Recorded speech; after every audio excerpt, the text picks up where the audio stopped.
arriving in U.S. mail from St. Louis in the original de Havilland DH-4 biplane in 10 bulky gunny sacks are the combined audiobook renditions and supplemental background information as presented in podcast form by me, Robert P. Fitton. Good evening to one and all, wherever in the galaxy you make your home. Dr. Jung put forward a new concept that he called synchronicity. This term means a meaningful coincidence of outer and inner events that are not themselves causally connected. The emphasis lies on the word meaningful. As soon as we notice that certain types of event like to cluster together at certain times, we begin to understand the attitude of the Chinese. Good evening, this is Robert P. Fitton. My objective with these podcasts is to get my books out to many people in many places. However, I think it's good to have a little bit of context and where I'm coming from and what's been talked about, especially with this term of synchronicity. We're talking about the unus mundus, Latin for one world, the concept of an underlying reality from which everything emerges and to which everything returns. But also in the 16th century, Gerhard Dorn had written about this. Here's the paragraph of what Jung actually said, and does relate to this book. If this is nothing less than a restoration of the original state of the cosmos and the divine unconsciousness of the world, we can understand the extraordinary fascination emanating from this mystery. It is the Western equivalent of the fundamental principle of the classic Chinese philosophy, namely the union of yang and yin in Tao, and at the same time a premonition of what is the tertium quid, which is the basis of all psychological experience on the one hand, and Rhine's experiments on the other. I have called it synchronicity. If Mandela symbolism is the psychological equivalent of unus mundus, then synchronicity is the parapsychology equivalent. After this little lesson here, let's get into episode 3 and enjoy the book, and I'll get off the air here. This is Robert P. Fitton. Let's get back to A Butterfly in the Deadly Storm. Chapter 6. The snow gently hit the van's windshield as Kathryn braked at the green and white road sign along the fast-paced superhighway. Several cars in the outside lane whipped by her as she crossed the Plymouth town line. Unlike her dreams, the highway lanes were bordered by condos that sliced through the wooded hills, and a sign for a mall indicated more mass development.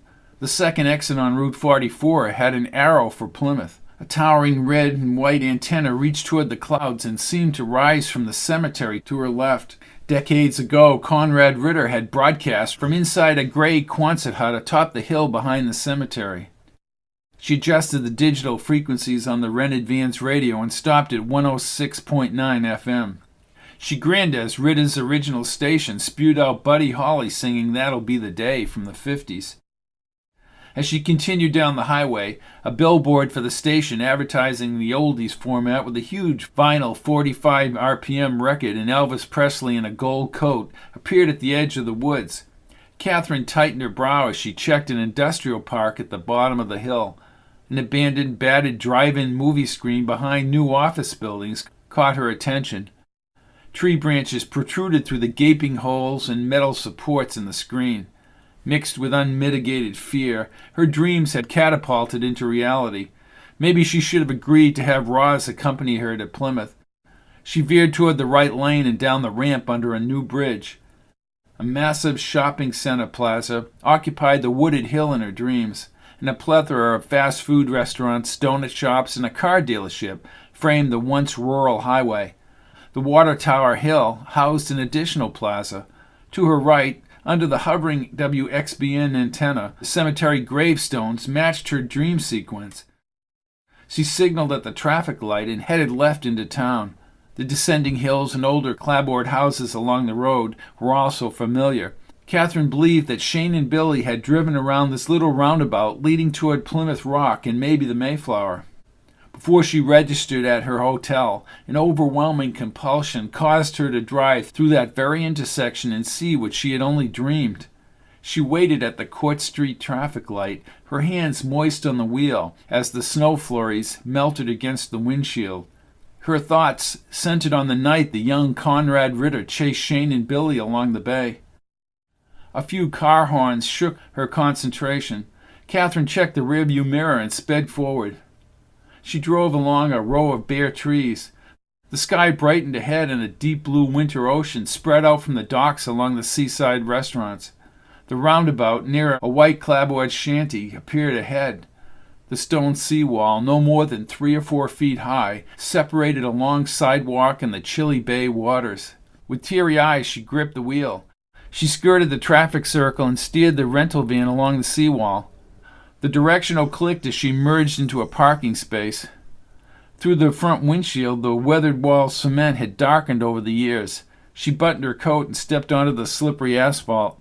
It was as if she had known this area all her life. Her fingers traced the cold, angled stone edges.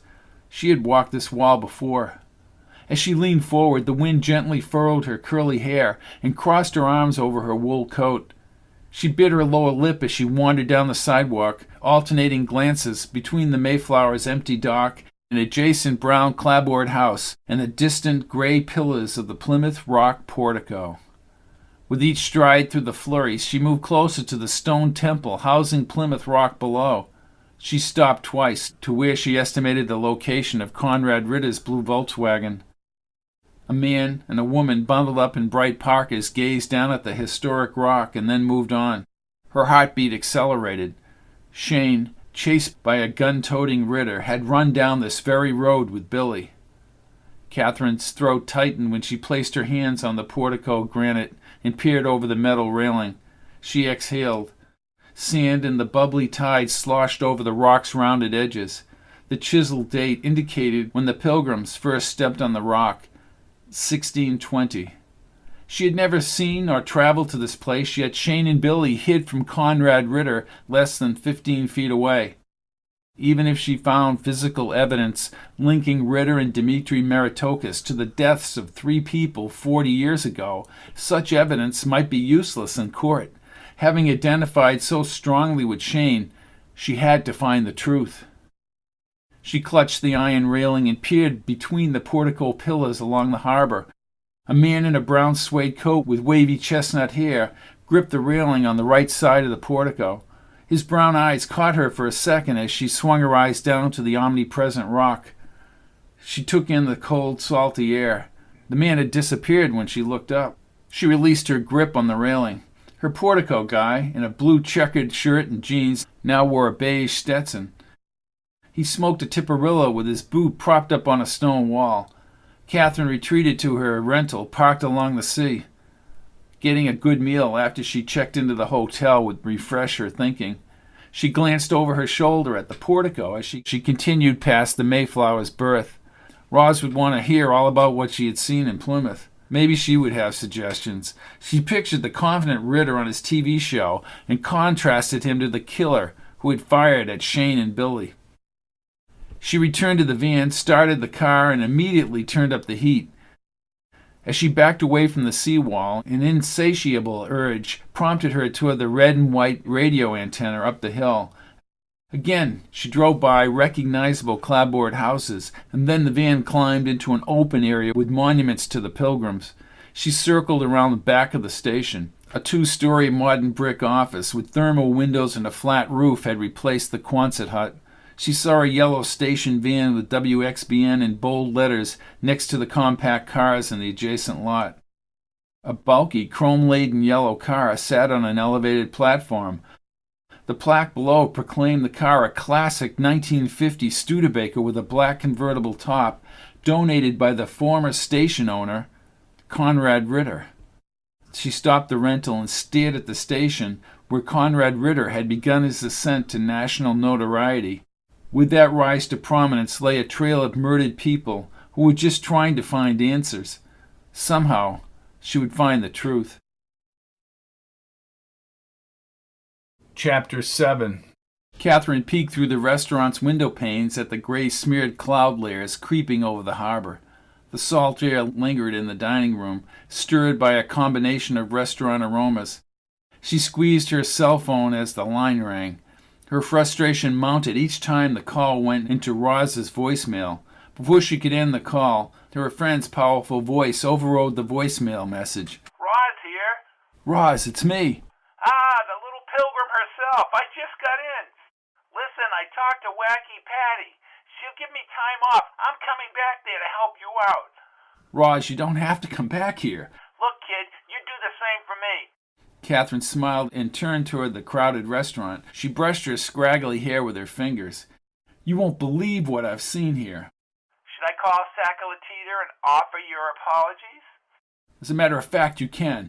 I drove down from Boston and what I saw was unbelievable. Route 44 was slightly different at the bridge, lined with new businesses and buildings. The bridge itself was new, but it was the dream area, Roz. I saw the cemetery and the antenna across the highway. Well, I took the liberty to call Sackalatita and I briefed him about what you did. Well, what did he say? He thinks that Shane is real, and so do I, and he says that I should fly back there with you. I think Shane is real, too. I drove the rental down to the lights and across from the street. I saw the traffic circle. It's the same roundabout where Shane and Billy drove the Nash. It must have been decades ago. The seawall was exactly the same. The Mayflower was away for the winter. I walked along a clapboard house, just like the dream, to the portico where they had Plymouth Rock. It was the same pillars and surf all over the rock. Even the way the 1620 was chiseled into the stone. I keep calling out to Shane, but I get no answers. Well, that's not how it works. Sackalatita told me that a spirit can only do so much. It's all coming through another realm. It may seem like the spirit isn't making much of an effort. Kathryn nodded as the cowboy guy she had seen at Plymouth Rock stepped up to the hostess. He ordered a table in the smoking section. She stared at his spit-shined brown boots and square silver belt buckle. With his red checkered shirt and jeans, he looked out of place in New England. I had another dream on the plane. Bud Kerrigan was alive and well in his house. There was a real estate deal called Capitol Hill, west of town. I think that's where Ridder got his money. Bud called Ridder Sputnik. What the hell is that? I think it was the first satellite sent up by the Russians. It makes sense. That all happened 40 years ago. Well, you need to verify that land deal. Maybe do some digging. You need Roz helping you, kid. Let me do some more snooping myself. Well, the offer is still open. Thank you. I just worry. What's on your agenda now, Kathryn Marie? First thing I want to do is find out for sure that Bud Kerrigan really existed and died in that accident. The man in the western garb spoke briefly with the hostess and smiled a quick straight smile and then sat at a table overlooking the harbor. He removed a pack of Tipperillos from his red checkered jersey pocket and struck a match. Check the cemetery. Once you find that, how do you prove 40 years later that Ridder and this guy Maritokas tampered with Bud's car? I don't know. And Conrad Ridder is a powerful man. Kathryn pushed her teeth together. Evidence, albeit circumstantial, had begun to build against Ridder. She pictured the suave, gray-haired talk show host speaking with the president the other night on TV. Justice isn't hindered by time. Good quote, kid, but you'll have to be careful. The strangest Tipperillo produced a blue smoke trail from the black ceramic ashtray as he studied the laminated menu. Sackalatita says that if you can't find what you're looking for, he can do the transformation therapy with your mind. Hypnosis? Yeah, I guess that's part of it. He says the spirit is activated, and you'll have mobility to bring yourself to her. Scary stuff, Roz. Well, you risk being pulled in, he said. But he refused to even talk about it. He said it's not without risk. Well, hopefully I'll find what I'm looking for back here. Then get a good lawyer. My buddy Stu at the pastry shop has a cousin who once defended the Columbus clobberer. I think I'll pass on that one, Roz. Kathryn nervously rubbed her teeth over her lip. Roz, I'll check in after I track down the newspaper accounts. I just don't know if I'm going to find reports about that accident. I'll come home if I find nothing, and then the whole thing will be bogus. I guess that will be the proof in the pudding. Remember, I'm one phone call to the airlines away. Thanks. Pleasant dreams. Oh, God, said Kathryn, smiling. Good night, Roz. Catch ya. Still smiling, she hung up the phone. The guy at the window slowly swung his eyes away from her and back to the menu. She moved toward the hostess, glancing at the Westerner as a short-skirted waitress approached his table with a pencil and pad in hand. He pointed at the menu, said something, and ordered his dinner. Miss, said the hostess, sliding a menu from the holder. Thank you. The hostess brought her along the barnboard to a darkened booth with a floating candle. She sat on a cool vinyl bench seat and slowly opened the plastic-coated menu, but she kept thinking about tomorrow morning. According to the hotel clerk, the town library was located one exit down Route 3. The woman she talked to on the phone said past issues of the local newspaper were stored on old microfilm on the first-floor records room. Across the restaurant, her mystery man set down his menu, propped up his elbows on the table, and rested his chin on his folded hands to peruse the bay. Out in the bay, an elongated spit outlined the harbor. Occasionally he puffed on the Tiparillo, but he always returned to the harbor. "Are you ready to order?" asked the older waitress. "Oh, I'm sorry," she said, lifting the menu. "I can give you a few minutes." "No, thank you." Kathryn panned the restaurant and then focused on the entrees. Too much had befallen her that afternoon. Absorbing the truth about her vivid dreams required a radical adjustment.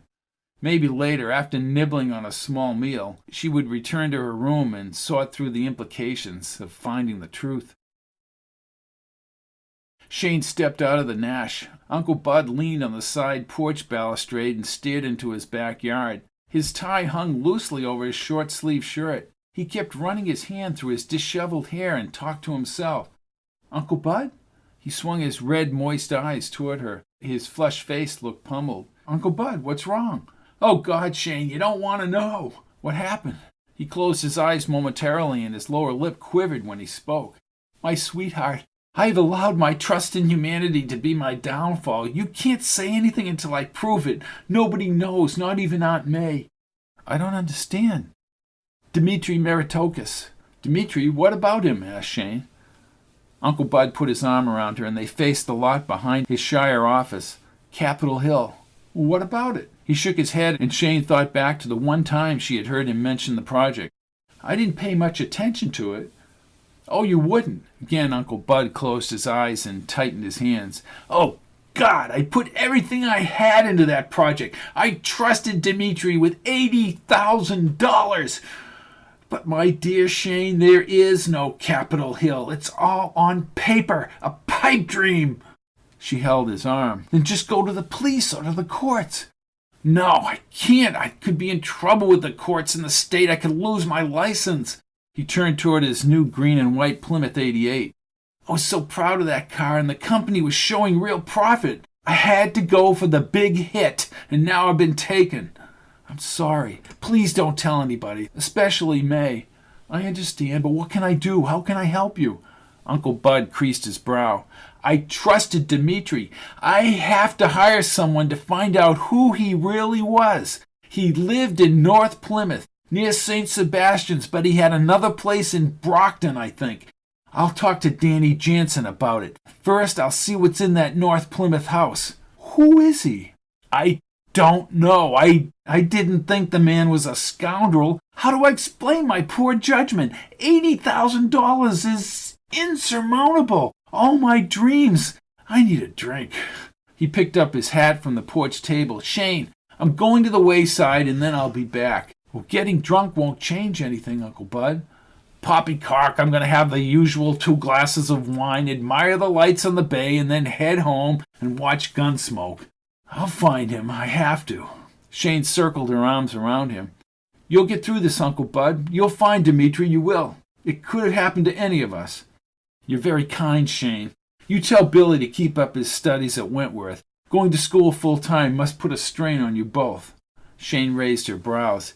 "Yeah, but we still have time together. 2 years and he'll be a civil engineer." Uncle Bud kissed her forehead and managed to smile. He walked across the porch and held the banister as he descended the stairs to the driveway. She never realized how old he had become as he waddled to his new 88. He opened the door and sat behind the wheel for several seconds. Since she was in high school, Shane had known Dmitri Meritokis was a senior real estate partner. Bud started the car, shifted, and backed around the lot. Shane walked to the far end of the office porch. Bud's brake lights brightened and his right blinker flashed before he pulled onto Main Street. She needed to speak with Billy. He would know how to find Dmitri Meritokis. Uncle Bud, getting taken for such a large amount of money, belied his astute business sense as well as his conservative nature about taking chances. As she thought, a loud motorcycle engine started behind the bushes down the street, and a guy with greasy dark hair, sideboards, and biceps bulging from his t-shirt raced by her uncle's office. She blocked her ears and headed inside. She stared into Dimitri's side office adjacent to Uncle Bud's corner office, picked up the phone and dialed Billy's number in Kingston. The line rang and she tapped her fingers on the blotter. She hung up the phone and wandered into Dimitri's office. The wall pictures showed Uncle Bud and Dimitri Meritokis, a little man in a polo jersey and slick-back dark hair, at the golf course. Meritokis was a short, fast-talking broker who was never around the office. A bunch of Dimitri's cards, stacks of paperwork, and a map of New Jersey and calendars were strewn across the desktop glass. She pulled out one of his cards. Another picture of Dimitri with a group of people on a boat in the Caribbean was wedged between the glass and the desk, but no family photos. The framed color photo on the desk showed him behind the mic at WXBN with Conrad Ridder interviewing him on a Sunday morning broadcast. The wall photo of Dimitri with everyone at the real estate office resided on Uncle Bud's desk, and she was reminded at how much Uncle Bud had trusted Dimitri Meritokis. Shane turned and started into Uncle Bud's office, but tripped on one of the electric typewriter cords. She fell forward and hit the floor hard. Kathryn kicked off the quilt and rolled off the mattress. The slightest sheer curtains flooded from the hotel heater. She put on her robe and stepped in front of the fourth-floor balcony slider. Dimitri Meritokis' connection to Conrad Ridder, hidden in the labyrinth of time, added to her confusion. Red and green buoy lights pulsed colored ripples over the breakers toward the hills, silhouetted against the starry sky. To her right, WXBN's massive antenna tower's crimson lights blinked ever so slowly, like warning beacons through time. She owed it to Bud Kerrigan and Billy and Shane to find the truth. Chapter 8. The waitress at the register nodded as Kathryn charged the breakfast to her tab and walked through the hotel's revolving brass door. In the bright winter sun, she slipped on her prescription sunglasses, glanced at the maroon rental van, but decided to walk along the seawall. Last night's dream convinced her she would have to trace Dimitri Meritokis' identity, but she did not know how she would break through 40 years of history. She inhaled the clear morning air, trotted across the street, and immediately touched her fingers to the seawall's rough rock edges. The cottages outlining the beach spit were crisp in the shadowy sunlight as she traced the bay. She compulsively looked back to the hilltop antenna overlooking the highway. Ridder, linked to Dimitri Meritokis, purchased WXBN and launched his national radio career. Maybe they both had conspired to defraud Bud Kerrigan. With great trepidation, she followed the seawall. Anxiety spiraled like a tornado within her. After her walk, she would take the van to the library on Long Pond Road and gather information about Bud Kerrigan's accident. Once she had access to the microfilm machine, she could study the back issues of the local 1958 papers. Maybe somewhere in the Plymouth library or maybe at the local school, pictures of Shane and Billy were trapped in old high school yearbooks, and that scared her. The wispy clouds laced the morning sky. Standing at the edge of a long wood pier with his boot wedged against a post and a tipperillo between his fingers, the cowboy guy held a clipboard with a yellow Lego pad as he stared at the rock jetties jutting into the bay. Kathryn slowed and wanted to approach him. He positioned the clipboard in his hands, securing his boot against the mooring pole, and then balanced the clipboard on his knee. He scribbled something onto the pad. Was he a writer or a reporter doing a story on Plymouth? She continued down the sidewalk toward the granite portico and looked for him over her shoulder several times until the clapboard cottages blocked her view. Only a few people leaned over the monument's inner black rail. Seeing the portico's thick, smooth pillars invoked horrific memories of Ridder chasing Shane and Billy. She neared the outside granite retaining wall, edging her way to the iron railing, and stared into the brine washing over the boulder. The Pilgrims stepping on this rock meant nothing compared to Shane and Billy shot to death down there. A slight breeze ruffled her hair and chilled her skin. For the longest time she fixated on the surf and rock. Conrad Ridder stood where she had stood and pointed his gun down into the saltwater flux. Her head warm below her knitted stocking cap.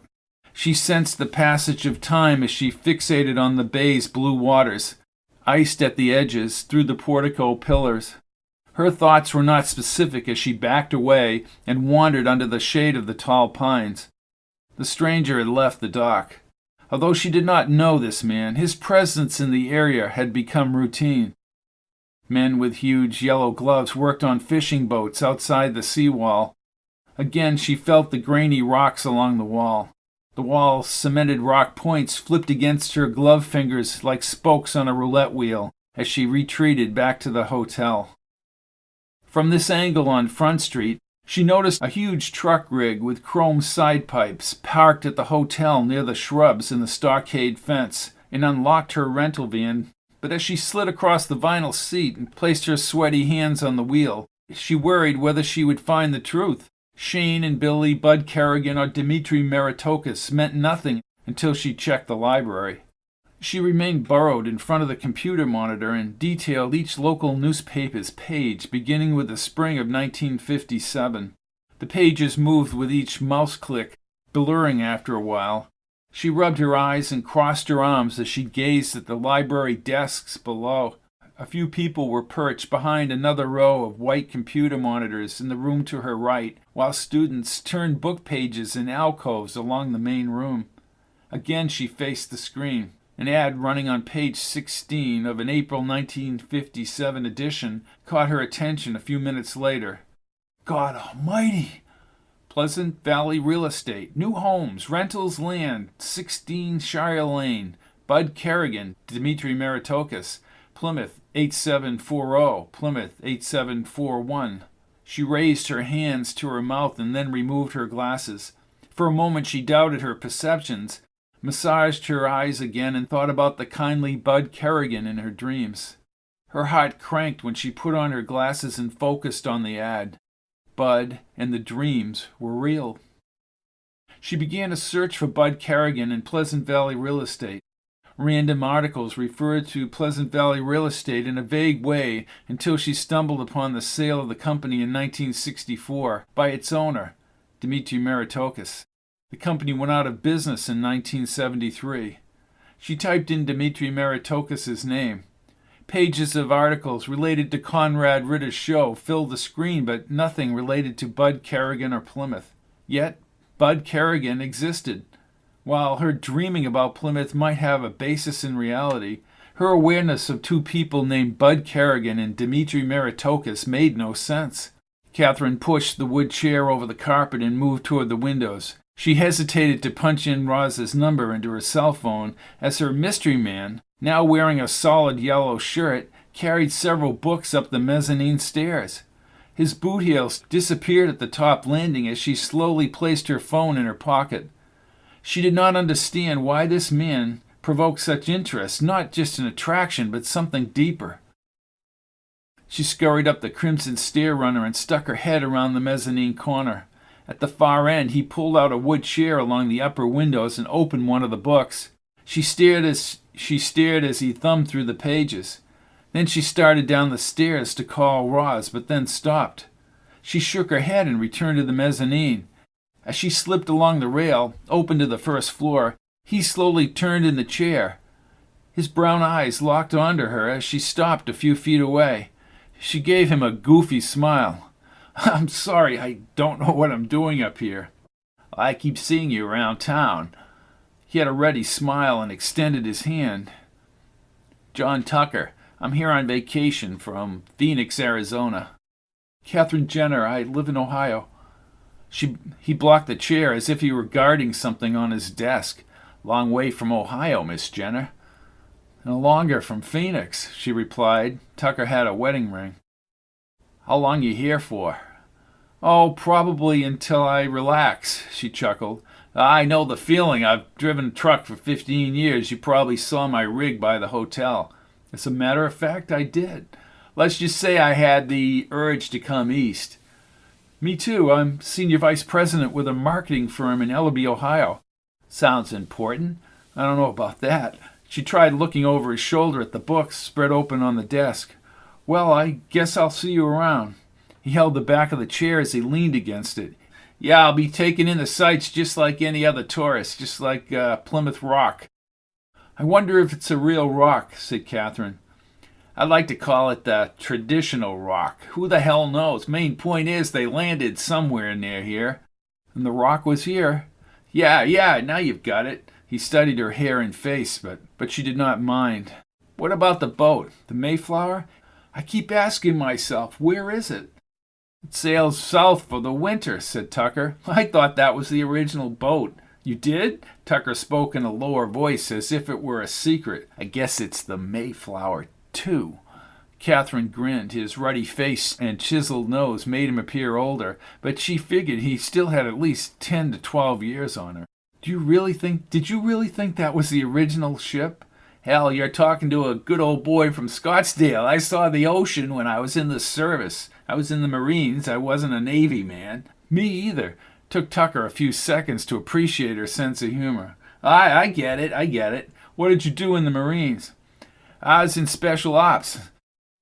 He stopped and tilted his head before he spoke again. I don't mean this to sound like a pickup line, Kathryn, but I feel like I know you.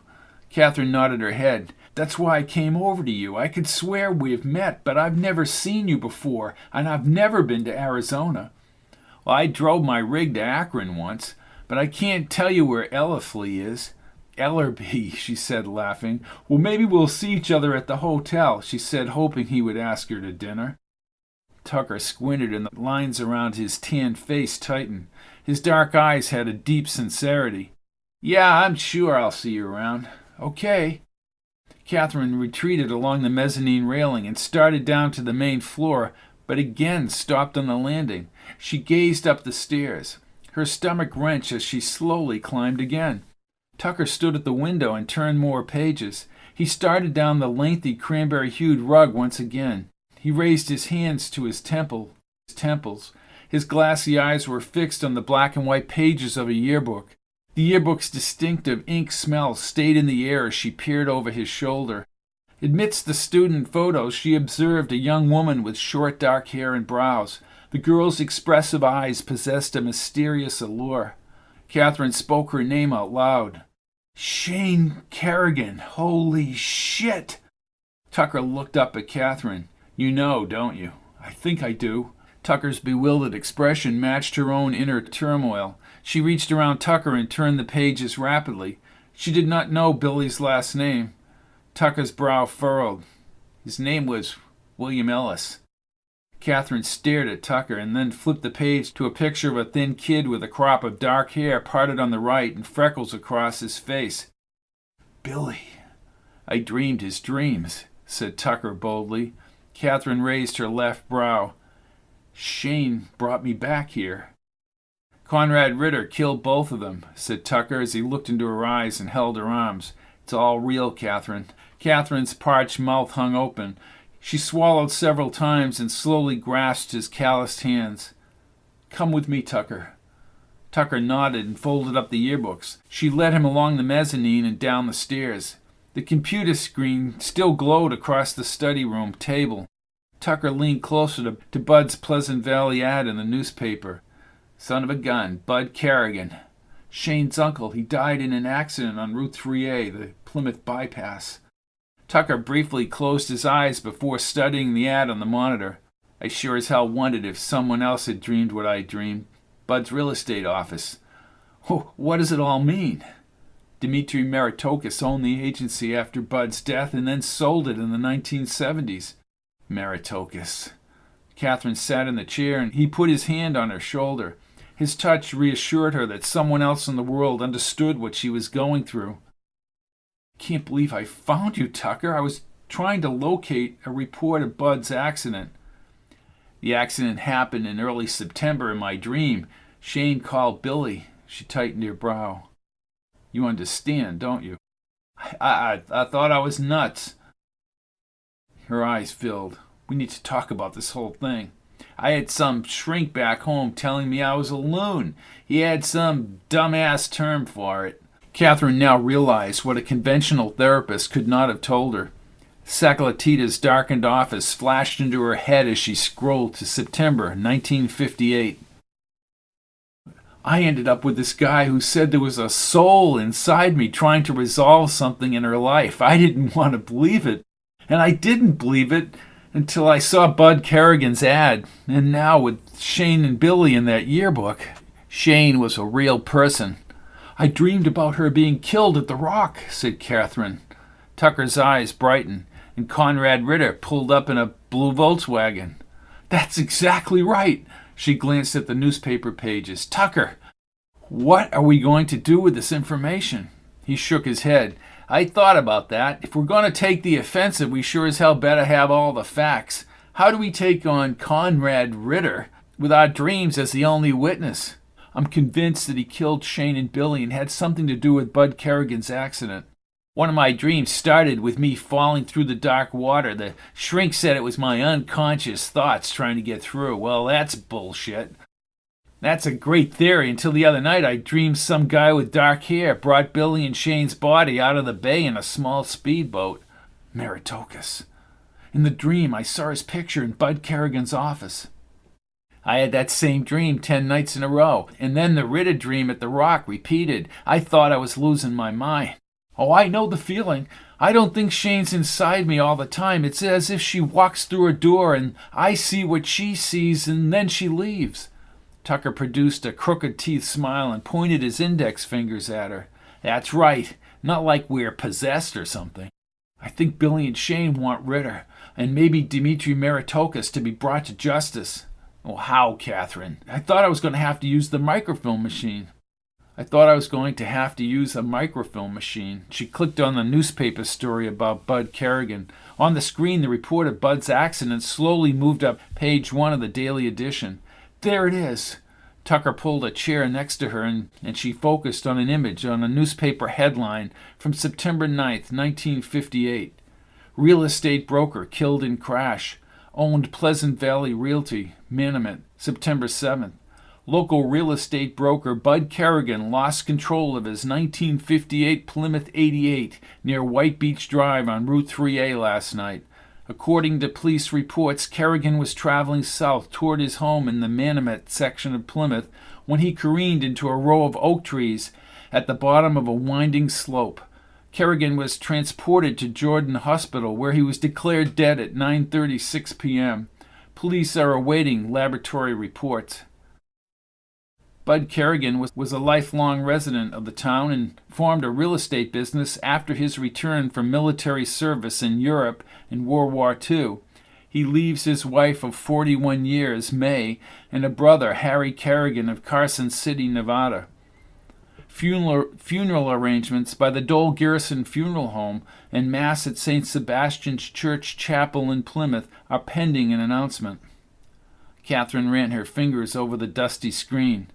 Tucker, that car's brake line was drained. How do you know this? In one of my dreams, Billy checked the brake line. I didn't have that dream, he said. Where did you see that? A salvage yard west of town. That's what started the chase to the portico. Tucker set his elbow on the table and squinted as he thought. Yeah, I wondered what got Ridder all riled up. Was he at the salvage yard? No, he found out about it, but we're talking about something over 40 years ago. Something we can't prove. Kathryn looked up and they locked eyes for a moment. You want some dinner tonight, Tucker? I always want dinner, but I always treat a lady to dinner. Good, and I always like to be treated. Maybe between the both of us we can figure this thing out. Chapter 9, Palisades Lounge, Miami, Florida, November 22nd, 1999. Already en route to the Keys, Rizzo fumed about leaving the yacht. Dmitri had landed in Miami and had refused to talk about the crisis. He moved upward in the Hotel Barrymore's glass elevator and shook his head as he stared at the busy lobby. Then he turned to the sweep of hotel lights along the beach below. Responding to Dmitri was part of his job, a sacrifice he had made for the power he possessed as Ridder's security chief. The Palisades Lounge, 25 stories up, was a familiar haunt. The elevator slowed and the clear doors opened. He recognized the two doormen in their blue uniforms and patted each of them on the shoulder. The maitre d' in a white tuxedo approached. "Mr. Maritokas is waiting for you, Mr. Rizzo." "How long has he been in there, Andre?" "He's been in there for 45 minutes. "Oh, shit." Rizzo pressed his lips and followed him into the lower light. A jazz band provided a constant beat under the neon blue rim lights. Dimitri's shaved head and a black sport coat appeared at the table upstairs as Andre motioned Rizzo around the circular booth. Dimitri held a straight whiskey on the rocks in his left hand and sneered at the maitre d'. "Mr. Rizzo?" "Right. May I get you a drink, Mr. Rizzo?" "I'm all set." Dimitri sucked on a cigarette and exhaled. He spoke without looking at Rizzo. "Sit down, Nick." "What's this all about?" asked Rizzo as he slid around the turquoise leather booth and faced Dimitri. Dimitri snuffed out the cigarette in the glass ashtray. His blue eyes were drained. "While you and your entourage girl toy were cruising around the Keys, Alexei discovered more about that woman from Ohio. He called me all the way up here because some woman in Ohio searched for Conrad." Dimitri slammed down the glass, popping out an ice cube and sending the red plastic stirrer onto the glass table. He leaned over and grabbed Rizzo by the collar. "You listen to me, Nick. That fucking woman got on a plane and flew to goddamn Boston." "Well, I didn't know that." "I know you didn't," he said, releasing his grip. "She rented a car, and guess where she went?" "Why would she go to Plymouth? Nobody knows what happened way back." Dimitri shook his head and looked away. After a few seconds of silence, he turned back and spoke through clamped teeth. "A man named John Tucker searched for Bud Kerrigan, Shane, and Billy. Tucker is a widower from Phoenix and drives a truck. His wife died in a bus accident in California 5 years ago." "Why?" "Why? Tucker is in Plymouth, you jackass!" "How do you know that?" "Jesus Christ." Dimitri stared at him. "Tucker and Jenna both searched for Bud and me from the library in Plymouth. They found out about Bud's accident and about Pleasant Valley." "Well, I checked out Jenna. She's a marketing VP, not a journalist or reporter. What you're saying makes no sense." Dimitri shook his head with his mouth open. "You're on thin ice, old friend. We're in the big leagues now. Take care of this, Nick. There will be no more searches by Jenna. No more questions about Conrad, Bud, or me. Get rid of them both." Tucker transported the styrofoam food trays across the roadside restaurant a few hundred feet away from the portico. Kathryn carried the manila folders stuffed with printouts made at the library. They sat on a slotted bench. He enjoyed playing the dumb country boy, but she sensed a greater intelligence under the facade. He opened the wax paper wrapping surrounding the veggie pocket and handed her a small iced tea. "I first knew I had to come back here when I dreamed about Ridder chasing Shane and Billy in the Volkswagen. The dream kept repeating until the details were so clear I had to see this area for myself." Kathryn sipped the cool tea through a straw. "I thought I had lost my marbles until I saw Route 44, the traffic circle down the street and the seawall." Tucker nodded and bit into the pocket, chewing the pita bread as he looked toward the portico. "You say in your dream that Shane and Billy saw Bud Kerrigan's car, the Oldsmobile 88, when it was a wreck, at an auto salvage yard over the Carver line. I checked on the map. Carver's the next town over. For all the good it'll do now. They were chased from that junkyard and ended up being killed at the Rock by Ridder." "Eat some food, Kathryn." She bit into the soft pita bread and the fresh vegetables crunched between her teeth. This is good. Bud Kerrigan had no chance if somebody drained them brake lines. Not everybody knows how to do that. Must have been a mechanic or somebody who knows something about cars." He pressed his thin lips together and leaned on his propped knee. Who the hell was Maritokas? After 40 years, I don't think he would have left a time capsule of evidence incriminating himself. And I'm sure he's the only one in my dreams I saw dispose of the bodies from the boat. "Well, there's no doubt he set up Bud Kerrigan," said Kathryn. "The question is, how did he link up with Ridder? And Ridder, 22 years old, buys a radio station at the same time period where Bud was killed? Tucker washed down the food with a tall bottle of Coke. Ridder is a major talent no matter what you think about him. Meritokis must have seen that. Ridder was his investment. Get Ridder's career going while investing in the station. Kathryn watched a few people gawking at Plymouth Rock at the portico down the street. Meritokis bought more media properties as the years went by, and he advanced Ridder's career. Meritokis is the center of this as much as Ridder. He still must be associated with Ridder, but the question, my dear Tucker, is how do we get justice for Billy and Shane? Tucker held the Coke on his thigh and stared across the bay. He adjusted his hat. After all this time, what do we have? I didn't have dreams about that property. You said you dreamed Shane saw that. Capitol Hill. Right, he said, chewing the veggie pocket. Sounds like Meritokis handled the deal. Bud Kerrigan trusted him. Tucker finished the pocket and wiped his mouth with the paper napkin. Car's long gone, but what about the guy at the junkyard? Kathryn squinted as she thought. The little guy with the mustache. Could he still be alive? Kathryn shrugged her shoulders. He must have been around 35, maybe older. It's possible he's still alive. He'd be at least 80 years old, and I doubt, even if he is alive, that he'd volunteer information with any complicity about the 88. My guess is he drained the lines. Maybe. Tucker stretched his legs and put the Coke bottle in the white bag. I know Meritokis is the guy in the speedboat. I know it. Kathryn stared at the rippling blue waters beyond the portico. Those bodies must be still down there. He peered back into the bay. After 40 years. You have a wife, Tucker. I see the ring. Well, I never took it off. Divorce? Don't want to talk about it. I'm sorry. Don't be. All the good things, Kathryn, they shoot across the sky like bright stars, and you remember them good times. Tucker maintained his faraway look. Meritokis, or whoever was in that boat, pushed Billy's body into the water. It wasn't that far out in the bay, but he attached weights to the body. Billy moved down quickly. I kept waking up when he hit bottom, but I just don't think it was more than a couple 100 yards out. He pointed to the distant spit. I kept seeing the blinking lights on that vacant land in the harbor. Kathryn stood and held his wrist again. Tucker, so they find the remains. Okay, we can't just come forward and accuse Ridder or even Meritokis. There are no witnesses, no evidence, no way to convict them of anything. With his arms locked around his ribs, he stared into the bay and shook his head.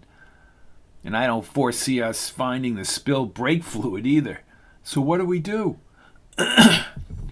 He deposited the contents of the lunch in the metal trash barrel. The only real thing we have is the purchase of the radio station by Ridder. Everything else is long gone.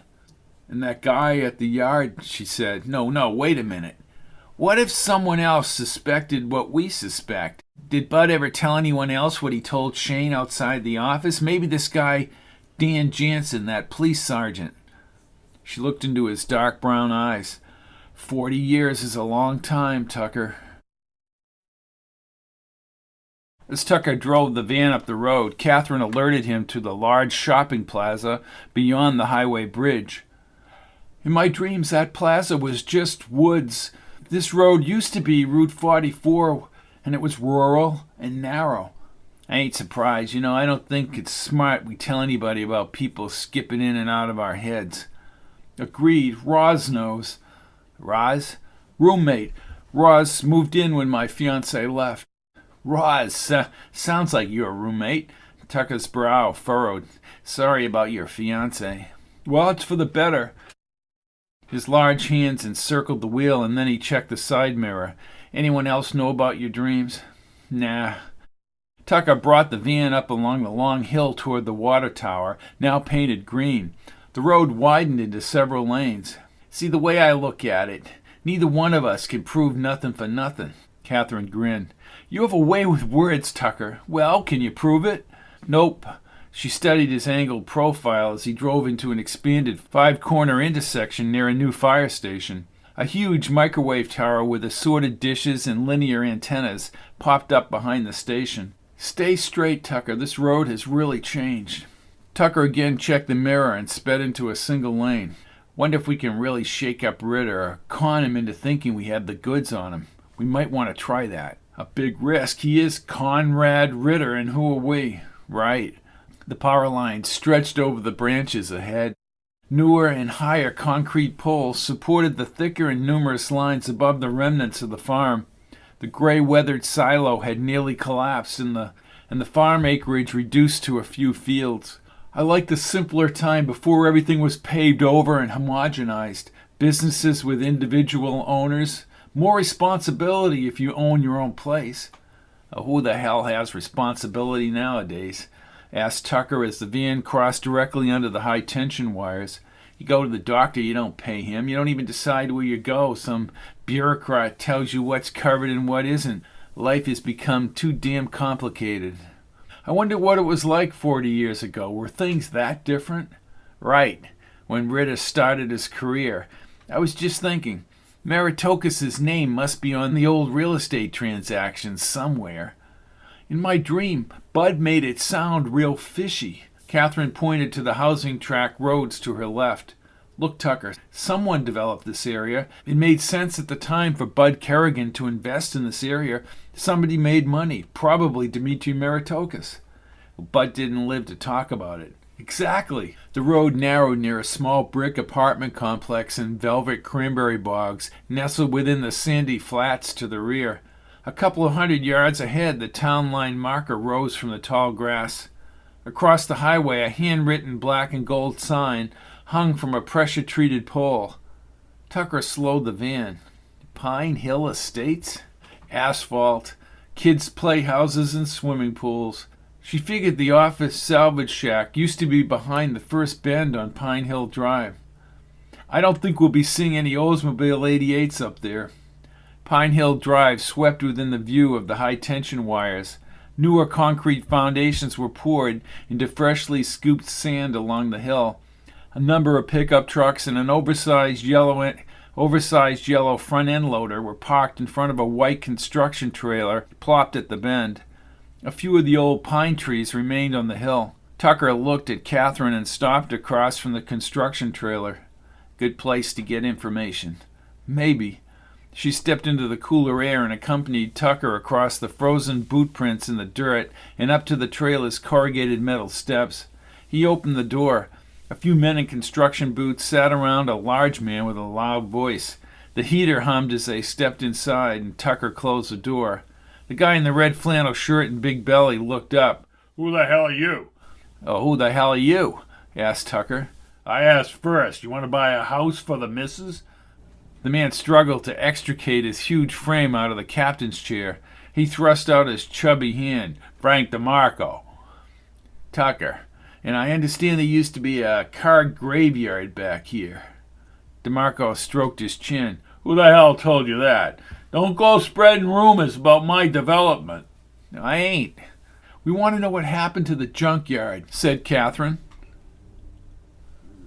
Oh, time for the school bus to go by, Bobby. Oh, hell, they hauled the last car out of here 25 years ago. I got it all on my permit from the state. Who are you guys, the feds? We're looking for the guy who used to run the yard. Who, old Sid? Little guy with a mustache, said Kathryn. Yeah, the old geezer. Yeah. Sid ran that place for years. He was here when we cleared the land. He used to sit in a lawn chair. Hell, I got Sid the sun umbrella. Is he still alive? Asked Kathryn. Oh, he's alive, but he don't say much. Had a stroke a couple years ago. I've been meaning to go into town and see Sid. Kathryn tried to picture Sid as an old man. Can he communicate at all? He ain't never said nothing to me for a few years. You ever know Conrad Ridder? What?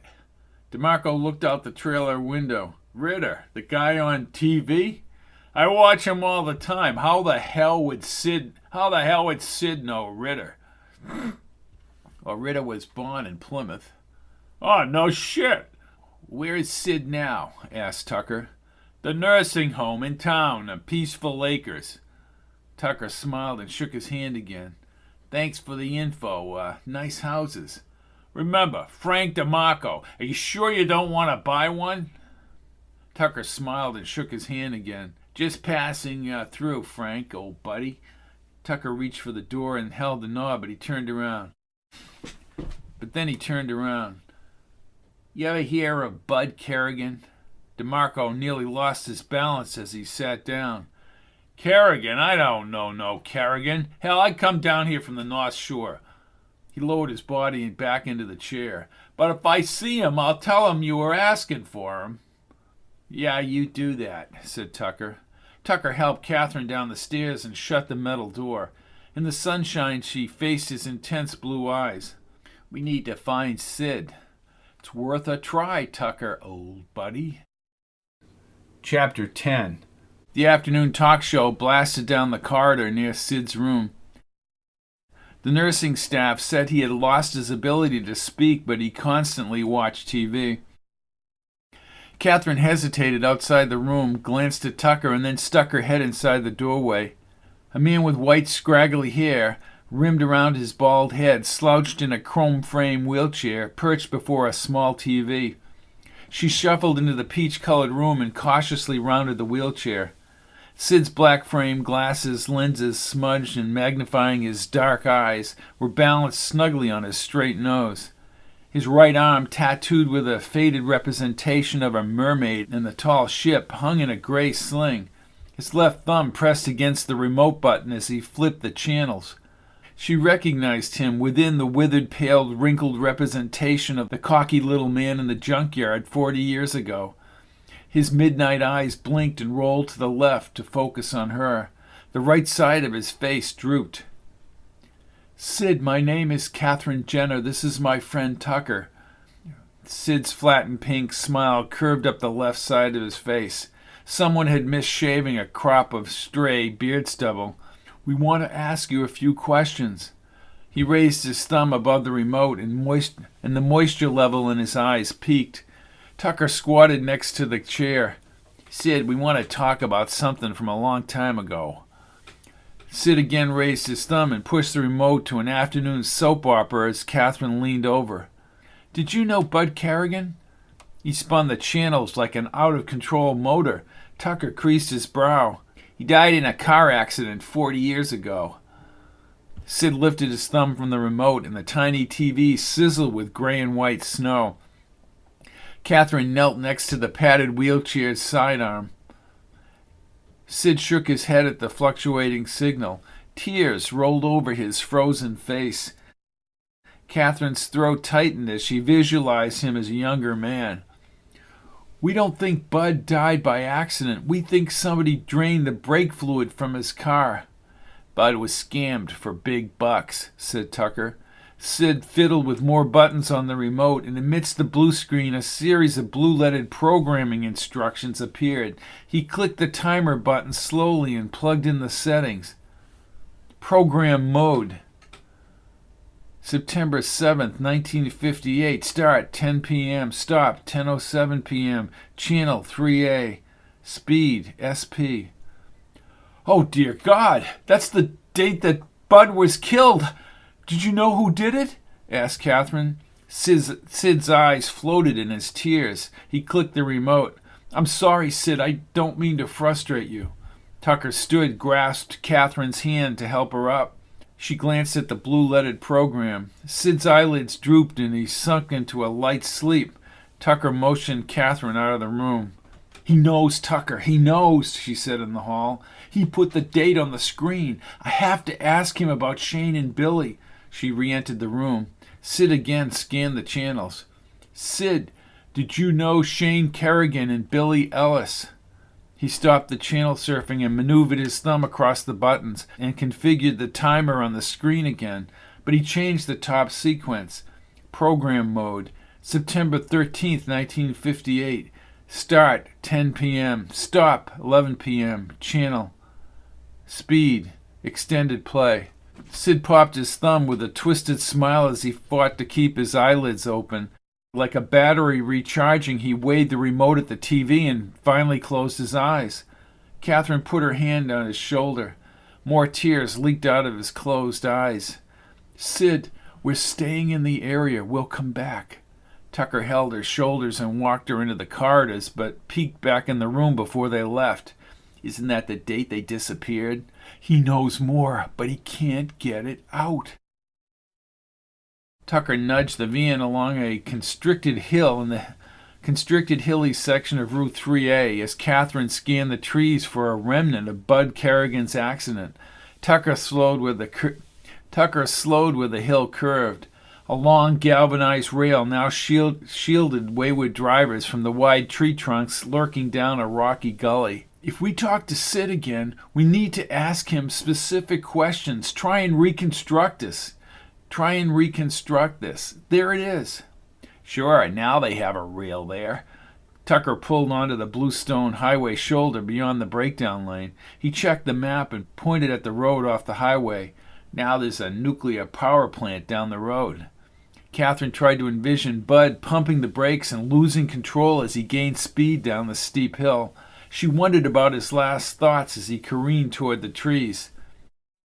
I'm sure they drained the fluid in the restaurant parking lot. The cops might have investigated the accident, but they must have assumed that booze caused the accident. Tucker looked up from the map. Somebody planned it real good. Kathryn smiled. Except it's all airtight now. Probably was even back then. People from the restaurant must be long dead. The Ridder-Maritocas connection is the only link, he said, looking over his shoulders as the tires caught the asphalt and he started up the opposite hill. The road continued to wind upward through the woods but leveled out a short time later. Tucker checked the map and signaled at the huge new mobile station at the corner.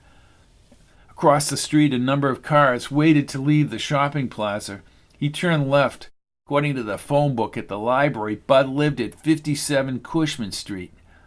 Beyond a small, grassy cemetery's weathered white marble stones, several poorly paved streets jutted toward the ocean. Tucker signaled at Cushman's faded black and white street sign. Kathryn spotted an aluminum mailbox with a twisted flag and the name Mendez. Spotty grass front lawn bordered a mildewed cement wall and front walk. Thin plastic sheets covered the outside porch windows, and two rusted compacts sat in the rutted driveway. Dented pale siding covered the house and the unattached garage. So they drained the brake fluid, knowing Bud has to drive down the Route 3A roller coaster. Tucker looked at the odometer. 4.5 miles, enough time to lose control of your vehicle. You think old Sid did it? Asked Kathryn. I think old Sid was paid to get rid of the 88, and later he found out about what happened. I'm leaning toward Maritocas because nothing ever leaked out other than brake fluid. Right, adding others would mean the chances of something getting out, no matter how much you paid them. Or maybe Ridder himself. Kathryn yawned. Excuse me, you bored? No, bored I'm not. We should get back to the hotel. She checked her watch. It's 3:30. What do you say we take a little trip to WXBN and then maybe you can get me something to eat? Tucker grinned. Oh yeah? I can get you something to eat? Should I buzz the hotel and have them run a bath for you too? Oh, thank you, she said, smiling as she hit his arms. Ha ha. She studied the worn slate roof on Bud Kerrigan's old house and tried to assemble a composite of how the house appeared with the cement new and the lawn full and green. Somehow she would find justice for Bud Kerrigan, too. According to the crinkled map, Tucker claimed he could see across the silver-sheen bay to a vague tower in the haze at the tip of Cape Cod. Kathryn gazed upward toward the red and white metal grid antenna, reaching toward the puffy pink clouds above the evergreens. Then she dragged Tucker over to the yellow Studebaker. Tucker looked inside the convertible and then down at the plaque. Donated by Conrad Ridder. It's the car that was parked next to the portico where Shane and Billy were killed. A witness, Tucker. Possible witnesses. Tucker nodded and they crossed the lot. He opened the brick building's aluminum and glass door. They stepped into the warmer air and into a glossy tiled lobby with tall fluffy plants along the white plastered wall. A huge mural-sized current photograph of a smiling Conrad Ridder in a dark sport coat and white turtleneck covered the wall. Oh, dear God, said Kathryn as her stomach tightened. Tucker continued to look up at the image. That guy is everywhere. An elderly receptionist with marble blue eyes wore a headset and a hands-free microphone as she answered phone calls behind a sliding glass window. Kathryn moved with Tucker through a small waiting area with black vinyl chairs and a glass coffee table strewn with radio and music magazines. The window opened. "May I help you?" "Yes," said Tucker, looking back toward the mural. "Conrad Ridder." He spoke quickly with a sense of urgency. "John Tucker, I'm a freelance writer." Kathryn raised her brow and tried not to grin at his antics. "Doing a piece on Conrad Ridder." "Reader Potts, I knew Conrad very well." She raised her index finger and answered the phone. "WXBN? Yes, I'll connect you." She looked up again. "What do you want to know? People come by here all the time." "What kind of an individual was he?" asked Tucker. "He was just wonderful. We all loved Conrad." "Really?" said Tucker. "He bought the station," said Kathryn, edging forward. "Oh, that was a long time ago. He was only here a few years, but they were glorious years, let me tell you." Tucker glanced at Kathryn. "He ever come back?" "Oh, sure." Rita had a deep longing in her eyes. "Off and on, but I followed his career, collected the newspaper articles. Can I have a copy of your article when you finish?" "Huh? Oh, yeah, sure. I suppose you want to talk to the station manager." "Of course," said Tucker. "Writing involves talking to people." She pushed a button on the switchboard. "Mr. Hendrickson." "Don't overdo it, Tucker," whispered Kathryn. "We need to link Ridder and Meritokis to the money for the station purchase." "Mr. Henderson, someone's out here doing another article on Conrad." "Yes, I will." She looked up. "He'll be right out." "Do you know anybody named Meritokis?" "Oh, sure. Dimitri was the real estate guy and lawyer. Originally from New Jersey, partner with Bud Kerrigan. He took over the company after Bud died." "Did he help Conrad along the way?" asked Tucker. "Oh, he became Conrad's manager. Spotted his talent for sure." Tucker looked at the mural. "Dimitri Meritokis. Rita, you've been very helpful. Well, Conrad and I, we used to date." "Really?" asked Kathryn. "He was always frisky. Still is. I never miss his show." "What else do you know about Meritokis?" asked Tucker, leaning inside the window. "Well, he did all the talking, as far as business." Kathryn nodded. "Okay. Let me ask you this, and I know it's a long time ago. Did Bud die before Dimitri arrived?" "Oh, Dimitri was here when Bud died. Yes. Kathryn nodded. "Okay. But I do know that Mr. Meritokis provided the monetary security when Conrad bought the station." A tall, peppered-haired man in white chinos and an unbuttoned blue Oxford shirt stepped out the side door. "Mr. Tucker, I'm David Hendrickson. I manage WXBN." "John Tucker, this is my assistant, Kathryn Jenner." "Miss Jenner?" he said as he shook Tucker's hand. "Well, tonight's the big night for Conrad. All signs point to him running for governor of Florida, and who knows where he'll go after that." "Well, I'm looking at the early years. I understand he bought this station in 1958. "Whoa, we have some pictures right over here." He motioned them through the waiting room to a slanted ceiling corridor with overhead track lighting. Of course, he was a lot younger then. Kathryn's eyes tiptoed along the dozens of black and white framed photos, aligned like an art gallery. Hendrickson pointed to a large silver-framed black and white photo of a beaming, youthful Conrad Ridder, dressed in a white shirt and thin tie. He had cropped sandy hair. Kathryn stared at Ridder's deep, rutted eyes and visualized him chasing Shane and Billy into the portico. The photograph, at a restaurant table, probably taken within weeks of the shootings, could have been the same photo on Bud Kerrigan's office wall in her dream. "The white-haired man is Harris Goodwin, the original owner of WXBN. I guess Goodwin was ready to move to Florida. His wife is to the left. I believe the rather chunky man was the station accountant. This was at the old wayside on Route 3A. They tore it down in the 60s, according to the natives." "Oh, you weren't born in Plymouth?" asked Kathryn. "Oh, I hail from Springfield." Tucker pressed his finger on a small man with slick black hair and a lip smile. That man. Oh, Dmitri Meritokis. You've probably seen him in the news. He's the man behind the voice. Of course, he has no hair now.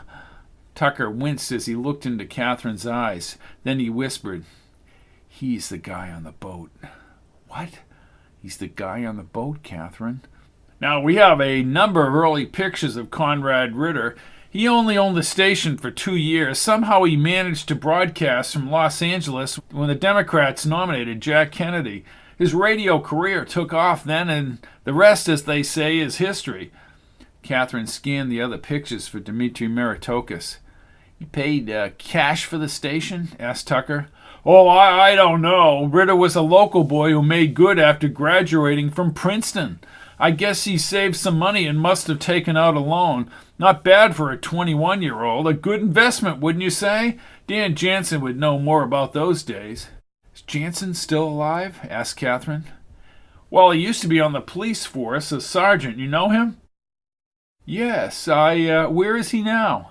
"Seaview Village, you know, the retirement home. Town owns it, on Summer Street." "Really?" asked Kathryn. "Any records on that original transaction for the station?"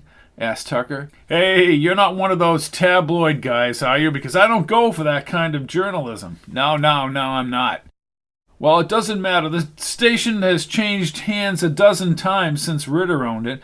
I never came across the original stuff. I'm sure it's long gone. Might want to check the town hall or the county records."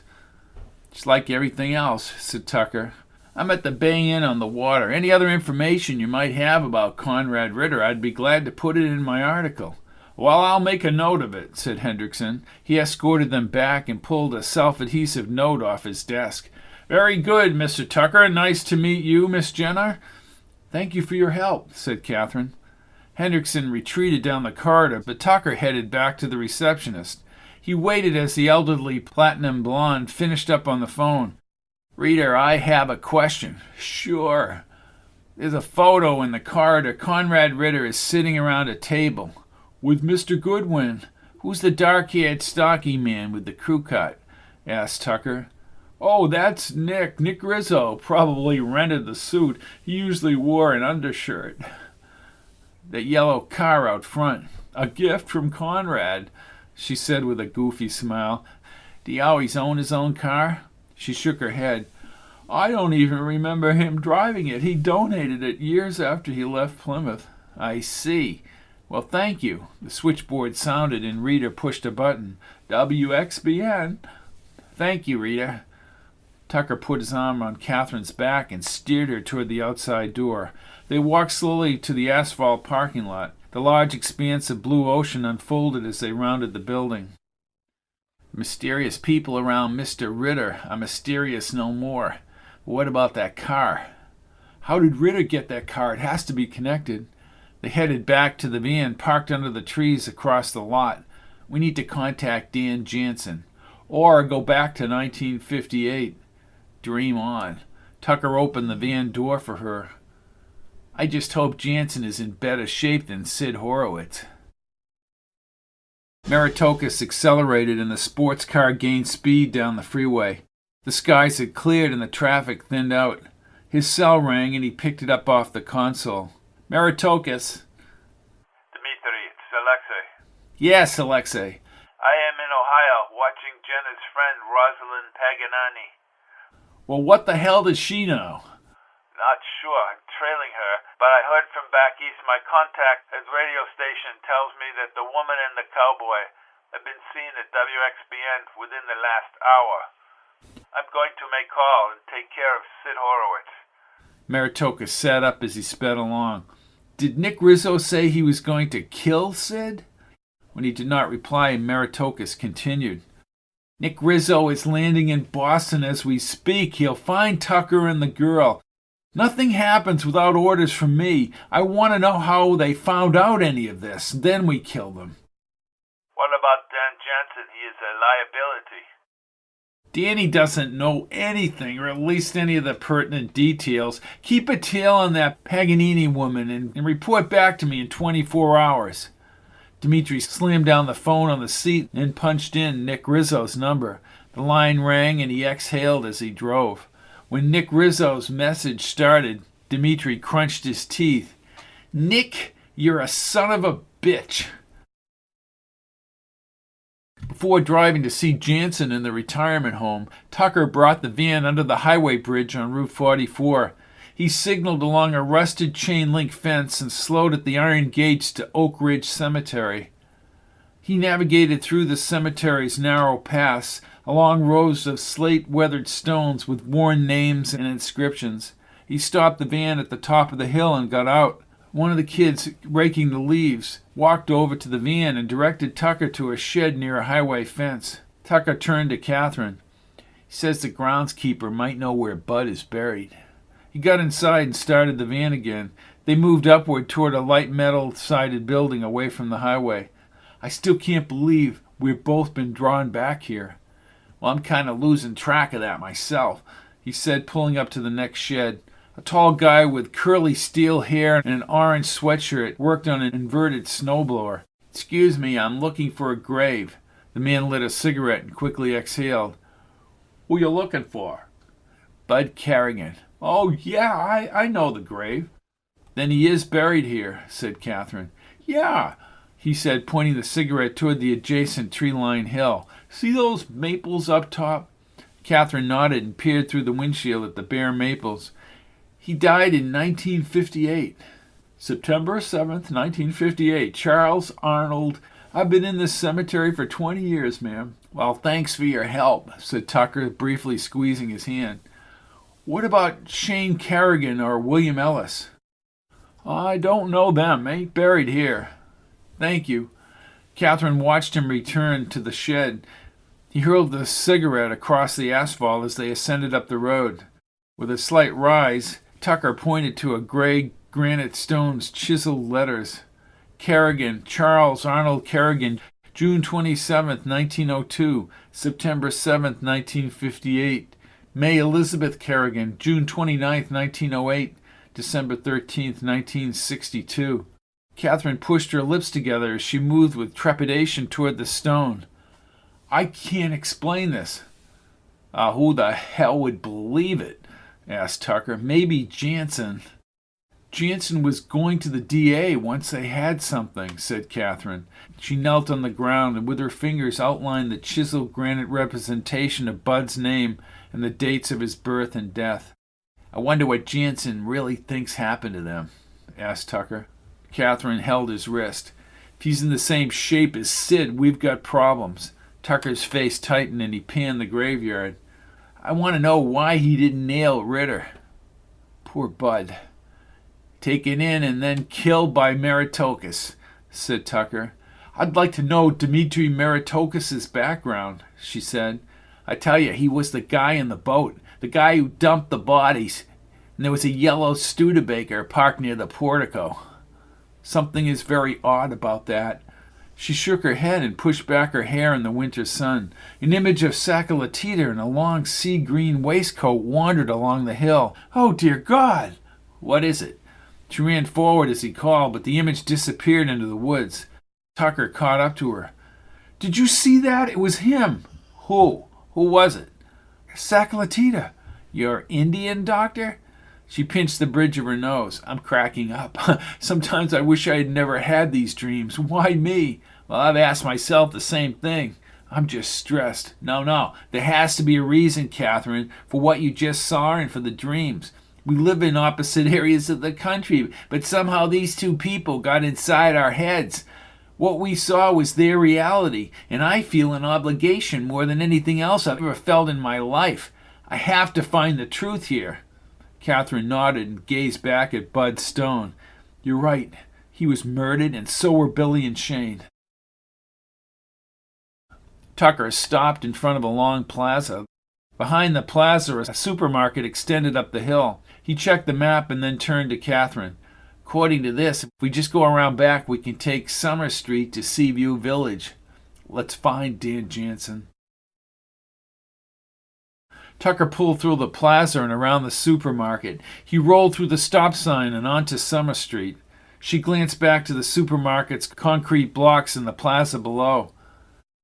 This would have been Capitol Hill, streets and houses. Well, that's what Bud Kerrigan thought. Ruthless. These people were utterly ruthless. Tucker smiled from one side of his mouth. They think the swindle was buried just like Bud Kerrigan. He slowed at a series of gray-sided townhouses with a smattering of pine trees. The slightly larger main office had sliders facing the parking lot. Jansen has lived with this knowledge, said Kathryn as they exited the van and Tucker power-locked the doors. They moved up the cement handicap ramp. Maybe he finally just gave up. Maybe. He opened the office door and a large black lady in a blue dress smiled. May I help you? Kathryn stepped forward. We're looking for Dan Jansen. A captivating smile filled her wide face. Oh, Danny is up with the morning group, the dancing group. I don't know whether he's teaching it or just showing off. Oh, great. Then he is here, said Kathryn.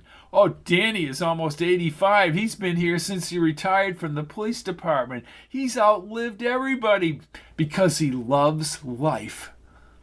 Would it be possible to speak with him this morning? Asked Tucker. Well, be my guest. Danny will talk to just about anybody.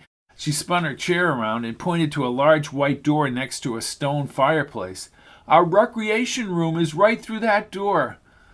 We just go right in? Go right ahead. Tucker smiled. Thank you so much, ma'am. He escorted Kathryn toward the door. Music and people laughing filtered outside. Tucker opened the door. A white-haired man in a bright green blazer and yellow pants glided across the parquet floor. When the big band tune ended, he raised his partner's hand upward. Then they all clapped. The white-haired man patted his forehead with a blue handkerchief and talked to several younger women as he drifted toward the snack table. He had a crisp New England accent, notoriously neglecting his R's. Kathryn recognized Dan Jansen's voice. He had a laugh that sounded like a machine gun as it trailed off. At my age, I don't worry about cholesterol, heart attacks, or cancer. I eat what I want, I do what I want, and I don't know when to shut up. The woman around Jansen giggled like girls parading after a school dance. But Danny, we have to watch our figures. No, I have to watch your figure. Excuse me, Sergeant Jansen, said Tucker in a clear voice. Jansen, around 6 feet tall, with eyes darker than Tucker's brown eyes, turned quickly. Son, I haven't been called sergeant since my daughter Marjorie got married and Jimmy Carter was president. Do I know you? No. Call me Dan. He shook Tucker's hand and gazed over at Kathryn. And what can I do for you, beautiful young lady? I'm Kathryn Jenner, she said with a grin. You wear your age well, Mr. Jansen, said Tucker. Well, I thank you. Years of tripping the life fantastic. Mr. Jansen, said Kathryn, we've come into some information. Oh, yeah? He asked as the music shook the CD player again and he watched the younger woman. Did I win the lottery or am I inheriting money from a long-lost cousin? Tucker cleared his throat. Does the Project Capitol Hill ring a bell? Immediately, Jansen's face flushed, and for the first time he seemed at a loss for words. And Bud Kerrigan's death? Asked Kathryn. I have to dance, my friends. Tucker grabbed his arm. We know the story, Dan. Then why do you want to talk to me? We need you to fill in the details. What about Dmitri Meritokis? Jansen again dabbed the sweaty beads off his forehead. Listen, I don't know anything. Tucker folded his arms. Bud died in a car accident after losing everything in a land deal. Jansen pursed his lips, patted his forehead again, and shook his head. Well, that's public record. I didn't know Bud Kerrigan personally or anything about this Capitol Hill thing. Good luck to you both. He looked at them one more time and then headed back to another group of women across the room. Then he danced across the hall. He knows, Tucker. He knows. I know he knows. But why won't he talk about it? The woman from behind the desk walked through the doorway. She smiled and moved closer. Oh, you found Mr. Jansen. We did, said Tucker. He wrote the hotel name on the back of a piece of scrap paper and handed it to her. I guess Mr. Jansen is busy. Can you just let him know we're staying at the Bay Inn? Sure, good old Danny is always after the ladies. Thank you, said Kathryn as they headed into the corridor. He knows. Tucker stared at Jansen. Several times Jansen glanced at them but continued speaking with the women as he danced. He had lost his jovial demeanor. That man has a lot of information, Kathryn, and I don't know why he won't share it, but he may be the key to unraveling all of this. Kathryn gazed at the bright TV monitor behind the bar. The national and international news seemed unimportant. I've searched for an hour on the computer, Tucker. There's nothing sinister on Dmitry Meritokis. He works for Conrad Ridder as his manager. That makes no sense. Tucker removed the fork from his mouth and chewed the chicken. Then he gestured with the fork. Sid can't speak. Jansen is different. He doesn't want things to get out. You've seen him. He's still in great shape, even at 85. 40 years hasn't hurt him, said Kathryn, checking the monitor. I don't think anybody paid him off. Maybe he's at an age where he thinks it's useless. He simply knows when to keep his mouth shut. Kathryn nodded and nibbled on her fried clams. The report on the TV switched to Conrad Ridder. The gray-haired Ridder and Clips interviewed the president. She hit Tucker's wrist. Oh, here we go. Look, Tucker, look. Yeah, there he is, and it all started right here on the hill at XBN. He went right to the top, all right. Ridder was filmed earlier in the day walking into the tall green glass office building in Orlando housing his studio. He led an entourage into the building lobby. Someone turned up the TV volume and the announcer's voice echoed around the bar.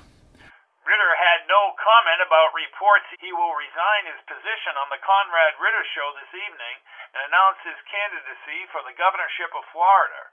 Ridder moved with the others into an olive-colored elevator. Listen tonight on the show. The current Ruggles polling service gives Conrad Ridder a 22-point spread over his nearest challenger, Governor Joe McLaughlin, in that race. Pundits have speculated Ridder may be using the governor's position as a stepping stone into national politics, possibly the presidency in 4 or 8 years. For now, we'll all have to wait for the announcement that's almost guaranteed to come this evening on the Conrad Ridder show. This is John Burlingame reporting on CN News. The anchor leaned his shoulder and looked into the camera. Maybe Conrad needs a replacement. I'm available, he said to the woman next to him. She grinned as he glanced at her. I guess stranger things have happened. He's got that right, said Kathryn. Tucker sipped his coffee and savored the flavor. You know, I don't want to come out with anything unless we have exact proof. Without it, they'll bury us. I'm just a woman from Ellaby, Ohio. I go to my job every day, and I can't say I'm looking forward to the national press swarming all over us because we've implicated Conrad Ridder in murders from 40 years ago. We have to funnel whatever we have to someone who can do something with it, an attorney or a DA. Or his enemies in the governor's race, said Kathryn with a grin. That would fix his wagon. You know, despite what I just said, I think of poor old Bud Kerrigan up in the cemetery. He never got to live out his life, and neither did Billy and Shane. That's what really angers me about Ridder's success. Tucker leaned back. He studied her face and nodded. Need to find more on Meritokis. Maybe. I bet the trail ends at Capitol Hill. How do you exist in 2 time periods at once without losing your mind? It's almost like having multiple personalities. That's not the case for Kathryn. What becomes increasingly clear to Kathryn when she finds Bud Kerrigan's and Dmitry Meritokis' card back in Plymouth is that her dreams are reality. Then she meets a trucker from out west, Tucker, the stabilizing influence. And old Tucker is having the same dreams. Then we flip to Conrad Ridder and Dmitry Meritokis of the present day. They are becoming aware through their investigators that someone is checking Ridder's past. They combine forces into a present-day investigation of the murders that took place decades before. Yet, in order to find the truth, they may have to go back to where it began. Next week, with Dmitry and Conrad Ridder and the investigators finding out what's going on in Plymouth, Roz arrives, and also Dr. Sakalatia is lurking in a wavering image in Plymouth. Very interesting. I'm Robert P. Fitton. Thank you for listening, and I'll be back next week.